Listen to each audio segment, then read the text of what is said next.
Welcome to my YouTube channel. आज हम बात करेंगे एक ऐसी वीडियो के बारे में जिसको देखना हर किसी के लिए ज़रूरी है, जो भी 12th कंप्लीट कर रहा है या फिर 12th उसकी पूरी हो चुकी है। तो आप एकदम सही वीडियो देख रहे हैं। हम इस वीडियो में बात करेंगे जो बच्चे 12th साइंस से कर रहे हैं उनके लिए क्या-क्या जॉब अपॉर्चुनिटीज़ इसके बाद रहती हैं। वैसे तो साइंस सब्जेक्ट के बाद आपकी बहुत सारी अपॉर्चुनिटीज़ खुल जाती हैं। आपके पास मल्टी डायरेक्शनल अपॉर्चुनिटीज़ होती हैं, आप जो चाहें वो कर सकते हैं करियर में, अगर आपने 12th साइंस साइड से की है तो। ये वीडियो आपके लिए बिल्कुल सही है। इस वीडियो में हम आपके सारे डाउट्स क्लियर करेंगे, जो भी आपको है कि 12th के बाद हमें क्या करना चाहिए क्या नहीं।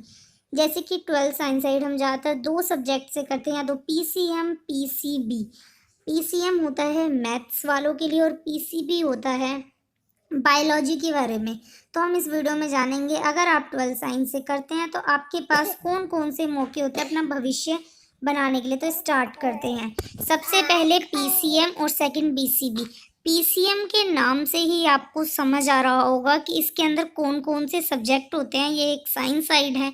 तो पीसीएम, पीसीएम में क्या होगा, हमारे पास 3 सब्जेक्ट होते हैं पीसीएम में। इसके आप अगर 12th साइंस से की है तो आपके पास गवर्नमेंट सेक्टर, प्राइवेट सेक्टर, दोनों ही सेक्टर में जॉब की अपॉर्चुनिटीज़ रहती हैं। पीसीएम में हमारे पास जैसे होता है फिजिक्स, केमिस्ट्री और मैथ, ये 3 सब्जेक्ट्स होते हैं हमारे। 12th पीसीएम से करने के बाद हम अपना ग्रेजुएशन कर सकते हैं। ग्रेजुएशन में सबसे पहली प्रायोरिटी ज़्यादातर जो पीसीएम के बच्चे होते हैं वो रखते हैं सपना इंजीनियर बनने का ज़्यादातर। तो इंजीनियर बनने के लिए आपको जो ग्रेजुएशन करना पड़ता है उसका नाम आप होता है, या तो आप बीटेक करें या फिर आप बीई करें। अगर आप ये दोनों करते हैं तो आप इंजीनियर बन सकते हैं। इसकी जो ड्यूरेशन होती है वो 4 साल की होती है। अब इसके अंदर भी बहुत सारे इंजीनियर्स आते हैं, जैसे कि हमारा हो सकता है, जैसे कि आप किस किस ग्रुप में करना चाहते हैं। Computer science engineering, mechanical engineering, chemical engineering, automobiles engineering, electronic and electrical engineering या फिर सिविल इंजीनियरिंग। आप जिसमें चाहें, जिसमें आप इंटरेस्टेड हो उसके लिए उससे आप ग्रेजुएशन अपनी कंप्लीट कर सकते हैं। हर साल इसका एग्ज़ाम होता है। एनटीए इसको कंडक्ट करता है, national testing agency. IIT JEE का पेपर होता है, उसे आप भर के आप इंजीनियरिंग में कर सकते हैं अप्लाई, अगर आपका एनटीए क्लियर हो जाता है। जैसे बायो वाले बच्चे नीट करते हैं और ये वाले बच्चे आईआईटी करते हैं। अगर इंजीनियरिंग नहीं करना तो दूसरा विकल्प ज़्यादातर जो चूज़ करते हैं वो होता है बीएससी। बीएससी यानी कि बैचलर ऑफ साइंस। इसमें भी क्या है, इसकी जो ड्यूरेशन होती है 3 साल की होती है, पर अगर आप यूनिवर्सिटी में, आप फिलहाल में जो लगा है एनईपी नेशनल एजुकेशन पॉलिसी, इसमें 4 साल की भी हो सकती है बीएससी आपकी। आपको अगर यूनिवर्सिटी में लेना है तो आपको सीयूईटी का एग्ज़ाम देना होता है, तब आपका सिलेक्शन होता है। बीएससी भी आप कर सकते हैं कंप्यूटर साइंस से, एग्रीकल्चर, हॉर्टिकल्चर, ये आपका 4 साल का हो जाता है। इसके अलावा भी बहुत सारा हो सकता है, जैसे कि अगर आप कंप्यूटर साइंस यानी कि बीसीए यानी कि बैचलर ऑफ कंप्यूटर एडमिनिस्ट्रेशन, इसका आप कर सकते हैं। कंप्यूटर एप्लीकेशन, इसकी जो ड्यूरेशन होती है ये 3 साल की होती है, और इसके बाद आप एमसीए कर सकते हैं यानी कि आप मास्टर कर सकते हैं इसमें। फिर वो आपका 2 साल का होता है यानी कि मास्टर ऑफ कंप्यूटर एप्लीकेशन। इसमें आपको कंप्यूटर से रिलेटेड सारी चीज़ें बताई जाती हैं। उसके बाद आपका, अगर आप अच्छे से करते हैं तो आपका प्लेसमेंट भी साथ के साथ हो जाता है। तो ऐसे ही वीडियो में और इंटरेस्टिंग देखने के लिए क्या क्या आपके पास अपॉर्चुनिटीज़ है, तो आप वीडियो को लास्ट तक ज़रूर देखें। इसके अलावा हमारा आता है, नेक्स्ट हमारा आ जाता है, आप जो पीसीएम वाले बच्चे कर सकते हैं, जैसे बैचलर ऑफ आर्किटेक्चर। इसका भी बहुत ज़्यादा क्रेज़ है, अच्छी जॉब है। इसकी जो ड्यूरेशन रहती है वो 4 साल की रहती है, और इसके लिए भी आपको आईआईटी जी का पेपर देना होता है, जो कि एनटीए द्वारा ही कंडक्ट कराया जाता है, जो साल में 2 बार होता है। उसको आप दे के आसानी से कर सकते हैं। अगर आप एनटीए के बारे में नहीं जानते तो आप यूट्यूब पे सर्च करके देख सकते हैं, आपको वहाँ पे पूरी नॉलेज मिल जाएगी किस तरीके से होता है। ओ और अगर आप पायलट वगैरह बनना चाहते हैं, फाइटर प्लेन वगैरह चलाना चाहते हैं, तो इसके लिए आप में मैथ में बहुत अच्छी पकड़ होनी चाहिए। मैथ कंपलसरी होता है।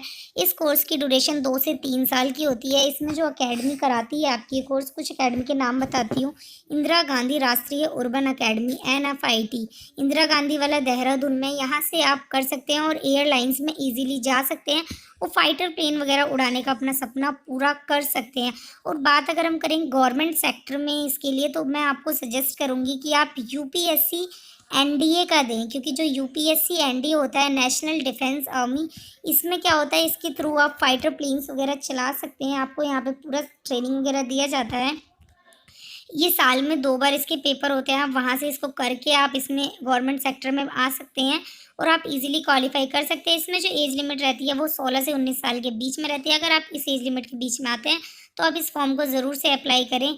नहीं तो आप एसएससी के एग्ज़ाम्स भी दे सकते हैं, जैसे कि एमटीएस, सीजीएल, ये सब आप दे सकते हैं। ग्रेजुएशन हो जाता है। और एसएसटी, स्टेनोग्राफर, इन सभी के लिए रेलवे का देखें तो आप रेलवे में loco pilot, technician, 10th 12th के बेस पे जितने भी एग्जाम होते हैं सभी को आप देके अगर आप एलिजिबल है तो आप फॉर्म फिल कर सकते हैं। अब हम बात करेंगे बायो का, यानी कि जिनके पास पीसीबी है, फिजिक्स, केमिस्ट्री, बायोलॉजी, उनके लिए क्या क्या अपॉर्चुनिटीज़ रहती हैं उसके लिए अब हम बात करेंगे। वीडियो में लास्ट तक बने रहें।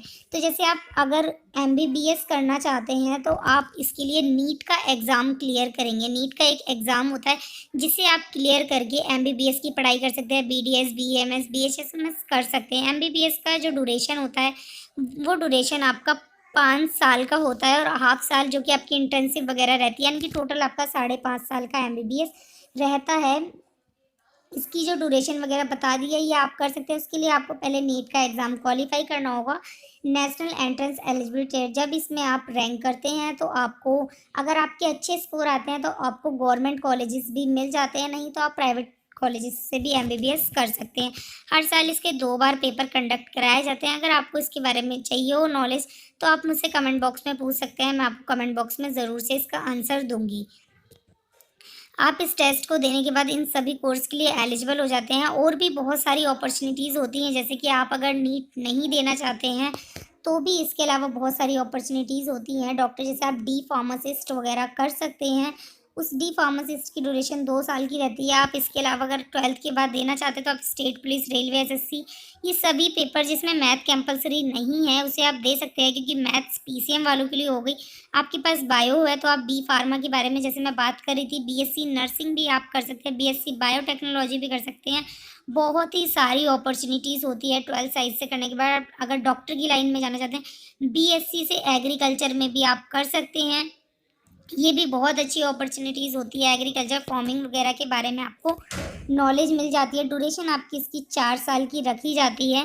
और बीएससी एग्रीकल्चर एक एग्ज़ाम कंडक्ट होता है आईसीएआर, यानी कि Indian council of agriculture research. इसमें आपको अच्छे इंस्टीट्यूशन मिल सकते हैं जिसमें आप फार्मिंग के उसमें आप आगे बढ़ सकते हैं। आप पीसीबी करने के बाद, आपका 12th साइंस करने के बाद बहुत सारी अपॉर्चुनिटीज़ होती हैं। आप यूपीएससी सिविल सर्विस एग्जामिनेशन दे सकते हैं ग्रेजुएशन अपनी कंप्लीट करने के बाद, यानी कि बीएससी कंप्लीट करने के बाद। मैथ्स वाले बच्चों के लिए भी बहुत सारी अपॉर्चुनिटीज़ होती हैं, जैसे कंप्यूटर का प्रोग्राम कर सकते हैं। बायो वाले के लिए भी बहुत सारी अपॉर्चुनिटीज़ होती हैं। 12th इसीलिए वर्सेटाइल फील्ड है साइंस साइड वालों के लिए, क्योंकि इसमें आप किसी भी कोर्स को कर सकते हैं, चाहे वो आर्ट साइड वाले का हो, चाहे सीए हो, चाहे कुछ भी हो, आप सभी कर सकते हैं।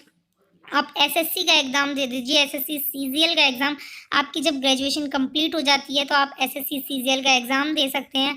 उसके बाद आपकी गवर्नमेंट जॉब लग सकती है, या फिर अगर आप चाहें तो यूपीएससी सीए पीएफ भी दे सकते हैं, सीडीएस दे सकते हैं, यूपीएससी सीडीएस का भी एग्ज़ाम दे सकते हैं, सिविल सर्विस एग्जामिनेशन दे सकते हैं, जिसके बाद आईएएस, आईपीएस, आईएफएस वगैरह बन जाते हैं अगर आपके अच्छे नंबर आ सकते हैं। तो 12th जो साइंस से करते हैं उनके पास वर्सेटाइल फील्ड होती है, वो चाहे जिस फील्ड में चाहे अपना कैरियर को आजमा सकते हैं। तो होप आपको ये वीडियो पसंद आई होगी, आपके सारे डाउट्स क्लियर हो गए होंगे।